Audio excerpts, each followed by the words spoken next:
Hello everyone, my name is Roy. Welcome back to my channel RoysArtyCrafty. So in this video we'll be doing some capital letters and we'll try in cursive. So let's get started. In this example I'll be using a sketch pen or a pen from Zig Calligraphy, and I'll be using the 2.0 mm nib size. This example has been tried on a graph paper and capital letters will be tried in cursive. First line of capital letters have been tried using 2.5 boxes. 2.5 boxes of the graph in vertically, and it will be having around 10 plus 2.5 boxes, small boxes of graph. And then the rest of the lines have been tried using 2 boxes vertically. The height of the letters can be decided according to us, or we can try variations, or like we can try to design or style. So according to the design or style we can adjust the height of the letters.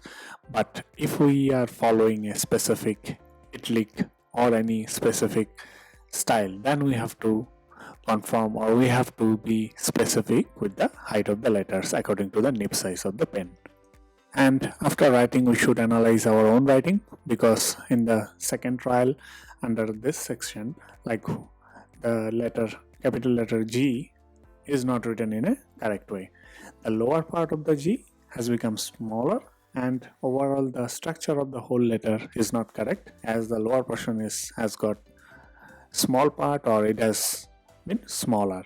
So to get the symmetry or to write in a proper way, the overall shape of the letter should be good and correctly written or drawn. Again, some letters will be having some specific shape, example elliptical shape or oval shape, example letter O. So while writing or attempting that kind of letters, O or Q, the shape should be good and correct. So in this example we'll be trying to write a letter O, but it is not written in a correct way. So we should be able to analyze our own handwriting, we should be able to analyze our style, then it will improve writing, like if it is correct or not. So as we decide the height of the letters to be 2 boxes, so we should continue with the same height for all the letters. So let's see the rest of the letters how we can write.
If you like this video, please share and subscribe, and thank you very much for watching.